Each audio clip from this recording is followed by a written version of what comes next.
So I just finished the DLC recently, and now I can finally say with the utmost confidence that it definitely lived up to the hype, and you should definitely buy it. Alright guys, I'll see you next week.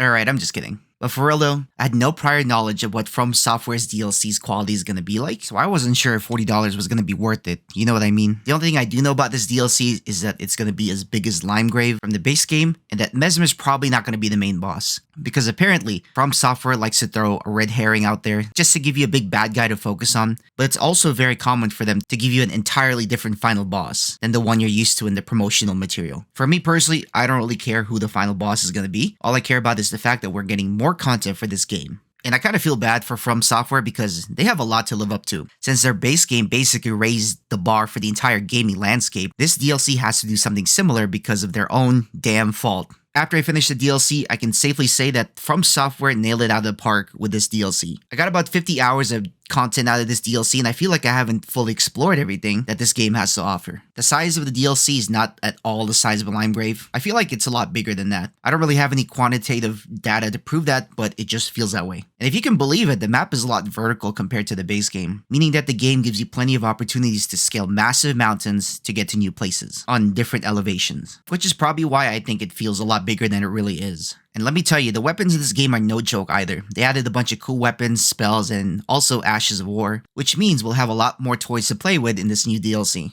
And not to mention the crazy amount of talismans they added too. I've been using this Twin Turtle talisman and it's kind of my go-to ever since I've discovered it, because the way I play Elden Ring is I like to continuously hit the boss until they die. And since Elden Ring has like a stamina meter, I can't really spam the attack button often without getting punished. But let me tell you, having this talisman enabled me to recover a lot quicker, so I can continue doing the spam attacks until they die. The bosses in this game are no joke either. They are tough. Everyone was complaining about how humbling the Black Jail Knight would be, and I thought he wasn't bad since I learned how to parry in the base game, so I'm like, this guy wasn't too bad. Can get too greedy, we'll just... Look, he doesn't know what to do. Yeah, I'm confusing the AI. Yeah, he doesn't fucking know. He was like, what do I switch to? What do I switch to? And when it came to the Dancing Lion, I didn't think he was a terribly difficult boss either. I felt like he was the perfect boss to kind of gauge your success in the DLC. I got him. Let's fuck out of here. Fuck out of here, bro. Look at that shit. It only took me 50 tries. But then, the moment I felt the full extent of the difficulty in this DLC was when I met Renala. What the fuck is this? What do I even do there? Oh my god, I hit a lot. She was the first boss to truly humble me in this DLC, because she feels like she doesn't have any poison breaks at all, so whenever I tried to attack her in between her combos, I wasn't able to interrupt any of her attacks, and I just end up dying most of the time. Plus the fact that she has these long chain combos really wasn't helpful for me at all. It took me 120 deaths before I could even find some way to break through her attack patterns. But luckily for me, parrying in this game made certain bosses very manageable, and I'm glad I invested so much time in learning the parry in the base game because it kind of paid off with this DLC. Fuck yeah! Let's fucking go, bitch! Yeah, let's fucking go! I also feel like some of the bosses in this game were designed for you to utilize summons. Like there was this kind of boss fight very late in the DLC where you basically get ganked by 4 people at once. But I honestly believe that this fight would have been so much better if I could have used summons. But since I was doing a no summons run, I was basically on the verge of crashing out every time I get jumped by all 4 of them. How did that hit me? I was so far. And right when I fucking drained too. Alright, dude. Oh my god.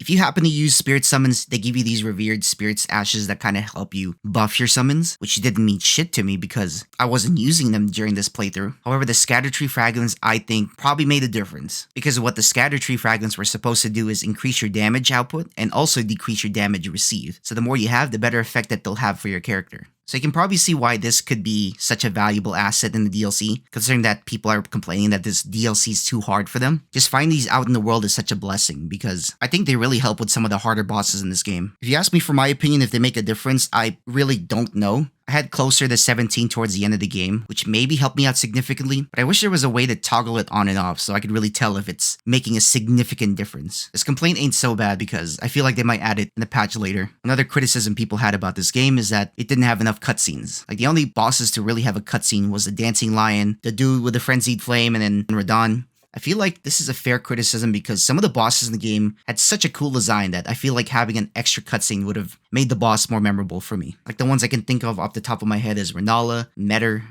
I don't know how you pronounce that, and the Putrescent. All those bosses could have definitely benefited from more cutscenes. And the only one I feel like didn't need one was Bale's fight. It's because of this guy. Curse you, Bale! If you summon him, I feel like the fight got more intense just because Egon over there was just saying some metal shit while I was trying to survive Bale's attacks. And also just the journey to get to Bale himself was pretty cool to see. That, in my opinion, was a cinematic experience all on its own. Another highlight of this DLC was the map designs. The developers did it again. I don't know whatever shit they took, allowed them to cook, because the many different places you visit just had me sit around for a second just to admire them before I continue my journey. If you ask me what my personal favorites were, I'm gonna go with the graveyards, a lot of the fingers sticking out of the ground. I don't know why, it just reminds me of something from like the Prometheus movies or something. And also just the reveal when you get to Bale's region of the map. You get those lightning attacks that were just relentlessly attacking you on your way to Bale. And then you can look from the atmosphere too. Like just looking around, you can tell that there's like a disturbance in the force. Alright, this part of the video is only for those who have a Steam Deck and are curious to see how it runs. Well, it's safe to say it runs pretty well,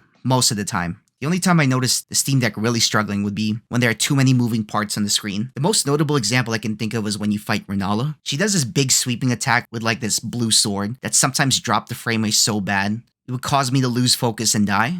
But I'm going to theorize the real reason why the Steam Deck suffers is because there are too many moving parts in that small area. And I'm pretty sure that's causing a lot of the slowdowns whenever it happens. It got to the point where it annoyed me so well I considered installing Elden Ring on my trash-ass PC just to finish the game. But I decided that was way too much work, and I just brute forced the boss until I was able to beat her. So despite the really bad frame drop, it's still playable though. The Furnace Golem was another major problem for the Steam Deck. Every time I fight those guys, especially in like a very crowded area, the performance in the Steam Deck struggles significantly, making the game run almost between 15 and 23 FPS. However, if you turn down all the graphics options you can, it kind of helps. But overall, I just avoided fighting these guys whenever possible, since they're not really required to finish the DLC, and I'm not trying to have my Steam Deck catch on fire, you know what I mean? Another boss that really made the Steam Deck stutter would be the Radahn fight. The Steam Deck handles the first phase pretty easily, but the second phase is where it kind of struggles. Every time Radahn activates these Shadow Clone Jutsu attacks, or whenever he just decides to nuke the area, the Steam Deck definitely starts running at a slideshow. Luckily, it only lasts for like a few moments, so it wasn't too distracting to the point it was unplayable. But other than those few examples, the Steam Deck ran pretty well. During the open world segments, you will probably drop closer to 30 FPS, but in more enclosed areas like a dungeon or probably inside a building, you could probably expect to get close to 45 to 50 FPS comfortably.